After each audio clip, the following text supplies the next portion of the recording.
Hello दोस्तों, नमस्ते। स्वागत है आप लोगों का हमारे यूट्यूब चैनल हिंदी स्टोरी में। आज हम लोग हमारे प्रसिद्ध लेखक मुंशी प्रेमचंद जी का उपन्यास गबन को संपूर्ण रूप से पढ़ेंगे और जानेंगे इस गबन में ऐसा क्या क्या चीज़ है जो इतनी प्रसिद्ध हुआ है।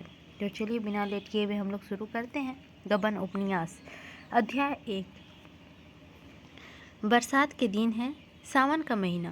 आकाश में सुनहरी घटाएं छाई हुई है। रह रह कर रिमझिम वर्षा होने लगती है। अभी तीसरा पहर है, पर ऐसा मालूम हो रहा है शाम हो गई। आमों के बाग का झूला पड़ा हुआ है। लड़कियां भी झूल रही है और उसकी माताएं भी दो चार झूल रही है, दो चार झूला रही हैं। कोई कजली गाने लगती है, कोई बारहमासा। इस ऋतु में महिलाएं की बाल स्मृतियाँ भी जाग उठती है। ये फुहारे मानो चिंताओं की हृदय को धो दे डालती हैं, मानो मुरझाए हुए मन को भी हरा कर देती है। सबके दिल में उमंगों से घेरे हुए हैं। घानी साड़ियों की प्रकृति की हरियाली से नाता जोड़ा है। इसी समय एक बिसाती आकर झूले के पास खड़ा हो गया। उसे देखते ही झूला बंद हो गया। छोटी बड़ी सब्बों के आकार उसे घेर लिया। बिसाती ने अपना संदूक खोला और चमचमाती दमदमाती चीज़ें निकालकर दिखाने लगा। कच्चे मोतियों के गहने थे, कच्चे लेस और गोटे, रंगीन मोजे, खूबसूरत साड़ियाँ और गुड़ियों के गहने, बच्चों के लुट्टे और झुनझुने। किसी ने कई चीज़ें ली, किसी ने कई चीज़। एक बड़ी बड़ी आंखें वाली बालिका ने यह सब चीज़ पसंद की तो उन चमकती हुई चीज़ों में सबसे सुंदर थी वह गिरोजी रंग का एक चंद्रहार था। माँ से बोली, अम्मा मैं यह हार लूँगी। माँ ने बिसाती से पूछा, बाबा यह हार कितने का है? बिसाती ने हार को रुमाल से पोंछते हुए कहा, खरीद तो 20 आने की है मालकिन, जो चाहे दे दो। माता ने कहा, यह तो बड़ा महंगा है, 4 दिन में इसकी चमक दमक जाती रहेगी। बिसाती ने मर्मिक भाव से सिर हिलाकर कहा, बहू जी 4 दिन तो बिटिया का असली चंद्रहार मिल जाएगा। माता के हृदय में इन सदहृदयता से भरे हुए शब्द ने चोट की। हार ले लिया गया। बालिका के आनंद का सीमा न थी। शायद हीरो के हार से भी उसे उतना आनंद ना होता। उसे पहनकर हुई सारे गांव में नाचती गिरी। उसके पास जो बाल संपत्ति थी उसमें सबसे मूल्यवान, सबसे प्रिय यही बल्लोर का हार था। लड़की का नाम जल्पा था, पिता का मानकी। महाशय दीनदयाल प्रयाग के छोटे से गांव में रहते थे। वह किसान ना थे पर खेती करते थे। वह जमींदार ना थे पर जमींदारी करते थे। थानेदार ना थे पर थानेदारी करते थे। वे थे जमींदार के मुख्तार। गांव पर उनकी ही धाक थी। उनके पास 4 चपरासी थे, 1 घोड़ा, कई गायें भैंसें। वेतन कुल 5,000 रुपये पाते थे, जो उनके तंबाकू के खर्च से भी काफ़ी ना होता था। उनकी आय की ओर से मर्ग था। यह कौन जानता था? जल्पा उन्हीं की लड़की थी। पहले उनके 3 भाई और थे, पर इस समय वह अकेली थी। उससे कोई पूछता, तेरे भाई क्या हुए? तो वह बड़ी सरलता से कहती, बड़ी दूर खेलने गए हैं। कहते हैं मुख्तार साहब ने एक गरीब आदमी को इतना पिटवाया था कि वह मर गया था। उसके 3 वर्ष के अंदर तीनों लड़के जाते रहे। तब से बेचारे बहुत संभल कर चलते हैं, फूंक फूंक कर पाँव रखते हैं। दूध के जले थे, छाछ भी फूंक फूंक कर पीते हैं। माता और पिता के जीवन में और क्या आलंबर। दीनदयाल जब कभी प्रयाग जाते तो जल्पा के लिए कोई ना कोई आभूषण जरूर लाते। उनकी व्यवहारिक बुद्धि में भी विचार ही न आता था कि जल्पा किसी और चीज़ से अधिक प्रसन्न हो सकती है। गुड़ियाँ और खिलौना वह व्यर्थ समझते थे, इसीलिए जल्पा आभूषणों से ही खेलती थी। यही उनके खिलौने थे। वह बिल्लोर के हार जो उसके बिसाती से लिया था, अब उसका सबसे प्रिय खिलौना था। असली आहार की अभिलाषा अभी उसके मन के उदय ही नहीं हुई थी। गांव में कई उत्सव होता था या कई त्योहार पड़ता तो वह उसी हार को पहनती। कोई दूसरा गहना उसकी आंख में जचता ही ना था। एक दिन दीनदयाल लौटे तो मानकी ने के लिए एक चंद्रहार लाए। मानकी को यह साके बहुत दिनों से था। यह हार पाकर वह मुग्ध हो गई। जल्पा को अब अपना हार अच्छा न लगता। पिता से बोली, बाबूजी, मुझे भी ऐसे हार ला दीजिए। दीनदयाल ने मुस्कुराकर कहा, ला दूंगा बेटी। कब ला दीजिएगा? बहुत जल्दी। बाप के शब्दों में जल्पा का मन न भरा। उसकी माता में से जाकर कहा, अम्मा जी, मुझे भी अपना सहार बनवा दो। माँ, वह तो बहुत रुपयों का बनेगा बेटी। जल्पा, तुमने अपने लिए बनवाया है, मेरे लिए क्यों नहीं बनवाती? माँ ने मुस्कुराकर कहा, तेरे लिए तेरा ससुराल से आएगा। यह हार 600 में बना है। इतने रुपए जमा कर लेना दीनदयाल के लिए आसान न था। ऐसे कौन बड़े ओहदेदार थे। वर्षों में कहीं यह हार बनाने की नौबत आई। जीवन में कभी कि इतने रुपए आएंगे, इसमें उन्हें संदेह था। जल्पा लजाकर भाग गई, पर यह शब्द उसके हृदय में अंकित हो गए। ससुराल उनके लिए अब उतनी भयानक न थी। ससुराल के चंद्रहार लाएंगे, वहाँ से भी लोग उसे माता पिता से अधिक प्यार करेंगे। तभी तो जो चीज़ ये लोग नहीं बनवा सकते, वह कहाँ से आएगी? लेकिन ससुराल से ना आए तो उसके सामने 3 लड़कियों का विवाह चुके थे। किसी को ससुराल से चंद्रहार ना आया था, कहीं उनकी ससुराल से भी ना आया। तो उसने सोचा, तो क्या माताजी अपना हार मुझे दे देगी? अवश्य दे देगी। इस हंसते खेलते 7 वर्ष कट गए। वह दिन आ गया जब उसकी चिर संचित अभिलाषा पूरी होगी। इसी के साथ हमारा अध्याय 1 समाप्त होता है। अब हम लोग अध्याय 2 में प्रवेश कर रहे हैं।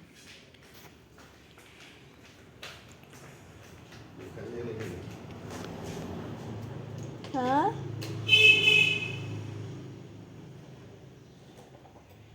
जब लाइन ऊपर से नहीं कटा तो पोल खंबा में कहाँ जगह वो लोग? कटा है लाइन, यहाँ से लाइन जा रहा है।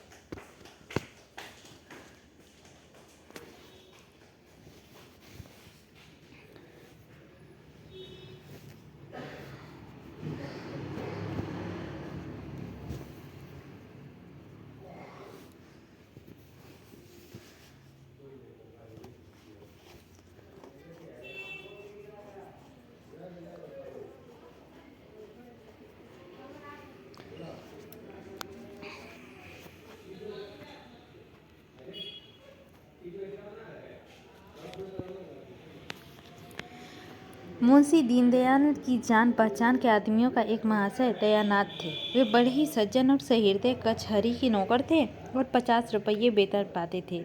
दीनदयाल अदालत के कीड़े थे। दयानाथ को उनके सैकड़ों ही काम करना पड़ चुका था। चाहते तो हजारों वसूल करते, पर कभी एक पैसे की भी रफादारी नहीं हुई थी। दीनदयाल के साथ उनका एक सलूक न था, यह उनका स्वभाव था। यह बात भी थी कि वह बहुत ऊंचे आदर्श के आदमी हो, पर रिश्वत को हराम समझते थे। शायद इसीलिए कि वे अपनी आंखों से इस तरह के हृदय देख चुके थे। किसी को जेल जाते देखा था, किसी को संतान के हाथ धोते, किसी को दुर्व्यसनों के पंजे में फंसाते। ऐसी उन्हें कोई मिसाल न मिलती थी जिसके रिश्वत लेकर चैन किया हो। उनकी यह दृढ़ धारणा हो गई थी कि हराम की कमाई हराम ही में जाती है। यह बात वह कभी न भूलते। इस जमाने में 50,000 की भुगत ही क्या, 50 आदमियों का पालन बड़ी मुश्किल से होता था। लड़के अच्छे कपड़ों के लिए तरसते, स्त्री गहनों को तरसती, पर दयानाथ विचलित न थे। बड़ा लड़का 2 ही महीनों तक कॉलेज में रहने के बाद पढ़ना छोड़ बैठा। पिता ने साफ कह दिया, मैं तुम्हारी डिग्री के लिए सबको भूखा और नंगा नहीं रख सकता। पढ़ना चाहते हो तो अपने पुरुषार्थ से पढ़ो, बहुतों ने किया है, तुम भी कर सकते हो। लेकिन रामानाथ ने इतनी लगन न थी। इधर 2 साल से वह बिल्कुल बेकार था। शतरंज खेलता, सैर सपाटे करता और माँ और छोटे भाइयों पर रोब जमाता। दोस्तों की बदौलत शौक पूरा कर होता रहता था। किसी का चेस्टर मांग लिया और शाम को हवा खाने निकल गए। किसी का पनसूंगू पहन लिया, किसी की घड़ी कलाई में बांध ली। कभी बनारसी फैशन में निकले, कभी लखनवी फैशन में। 10 मित्रों में एक एक कपड़ा बनवा लिया तो 10 सूट बदलने का उपाय हो गया। सहकारिता का एक बिल्कुल नया उपयोग था। इसी युवक को दीनदयाल ने जलपा के लिए पसंद किया। दयानाथ शादी नहीं करना चाहता था। उसके पास रुपए ना थे और ना एक नए परिवार का भार उठाने की हिम्मत। उसे जागेश्वरी की त्रिया हट से काम लिया और इस शक्ति के सामने पुरुष को झुकना पड़ा। जागेश्वरी पुरुषों में पुत्रवधू के लिए तड़प रही थी। जो उसके सामने बहुएं बनकर आई, वे आज पीते खिला रही है।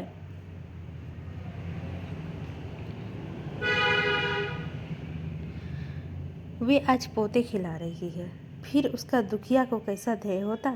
वह कुछ कुछ निराश हो रही थी, ईश्वर को मनाती थी कहीं से बात आए। दीनदयाल ने संदेश भेजा तो उसकी आंखों सी मिल गई। अगर कहीं यह शिकार हाथ से निकल गया तो न जाने कितने दिनों के लिए यह राह देखनी पड़े। कोई यहाँ क्यों आने लगा? धन ना धन ही है ना जायदाद। लड़के पर कौन रिश्ता है? लोग तो धन देखते हैं। इसीलिए उसने इस अवसर पर सारी शक्ति लगा दी और उसकी विजय हुई। दयानाथ ने कहा, भाई तुम जानो तुम्हारा काम जाने, मुझे सगाई नहीं है, मुझे समाई नहीं है। जो आदमी अपने पेट की फिक्र नहीं कर सकता उसका विवाह करना मुझे तो अधर्म सा मालूम होता है। फिर रुपए की तो फिक्र है। 1000 की टिम टाम के लिए चाहिए, जोड़े और गहने के लिए अलग। कानों के हाथ रखकर, ना बाबा, यह बोझ मेरे को नहीं। जागेश्वरी ने इन दलीलों की कोई असर न हुआ। बोली, वह भी तो कुछ देगा, मैं उनसे मांगने तो नहीं जाऊंगा।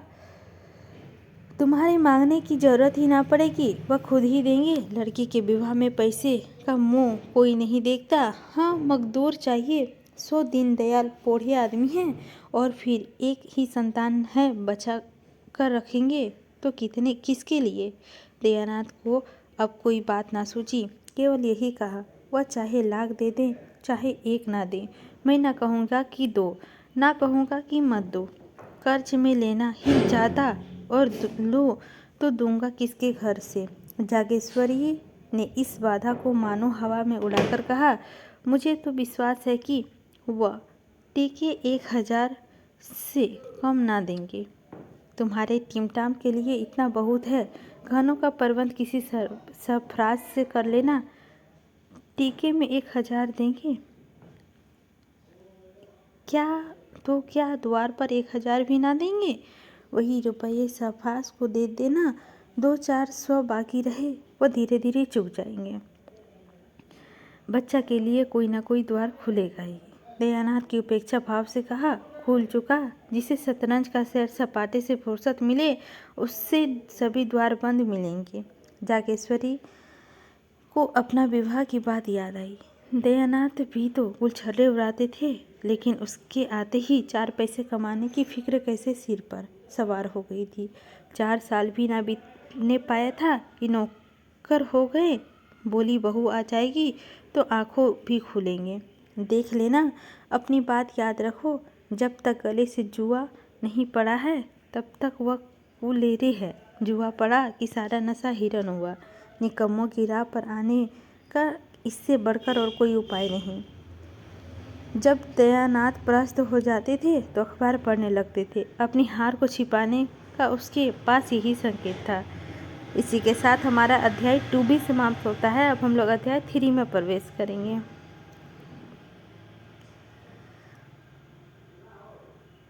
मुंशी दीनदयाल उन आदमियों में से थे जो सीधों के साथ सीधे होते थे और टेढ़ों के साथ टेढ़े ही नहीं शैतान हो जाते थे।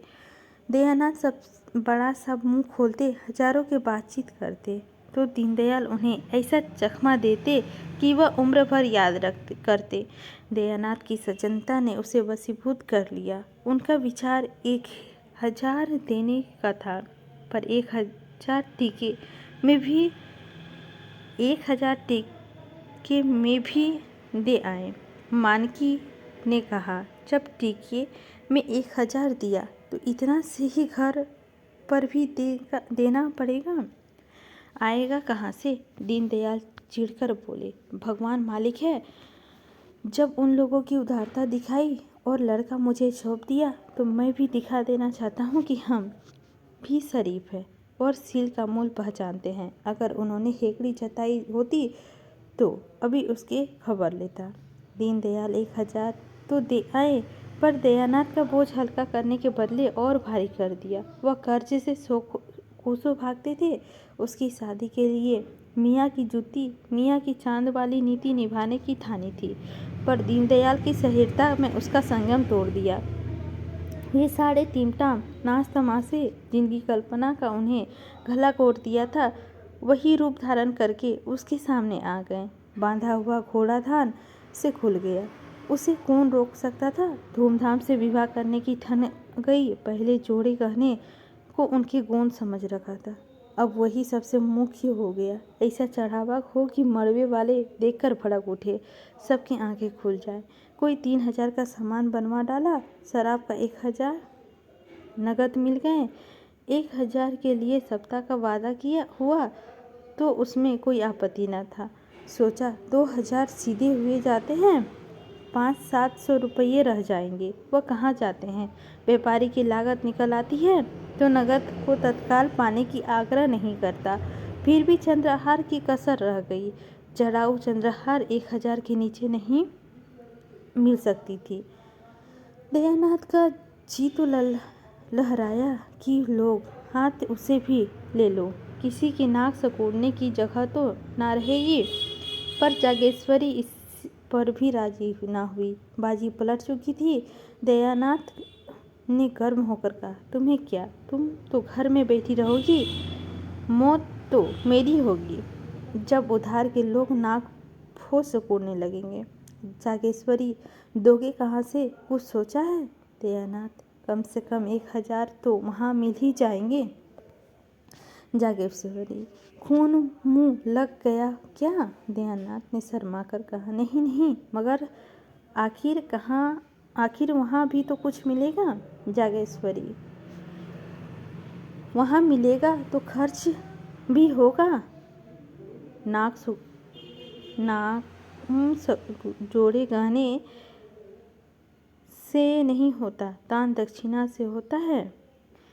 इस तरह चंद्रहार का प्रस्ताव रद्द हो गया। मगर दयानाथ दिखावे और नुमाइश को चाहे अवश्य समझे। रामानाथ उसे परमस्व समझता था। बारात ऐसी धूम से जानी चाहिए कि गांव भर में शोर मच जाए। पहले दूल्हे के लिए पालकी का विचार था। रामानाथ ने मोटर पर जोर दिया। उसे मित्रों को अनुमोद किया। प्रस्ताव स्वीकार हो गया। दयानाथ एकांत प्रिय जीव थे। वे जो काम करते थे दिल खोलकर। आतिशबाजियाँ बनवाई तो अव्वल दर्जे की, नाच ठीक किया तो अव्वल दर्जे का, गाजे बाजे भी अव्वल दर्जे का। दोसम और सोगम का जिक्र ही न था। दयानाथ उसकी उच्छानता देखकर चिंतित हो जाते थे और कुछ कह नहीं पाते थे। क्या कहते? इसी के साथ हमारा चैप्टर 3 भी समाप्त होता है। अब हम लोग चैप्टर 4 में प्रवेश करेंगे।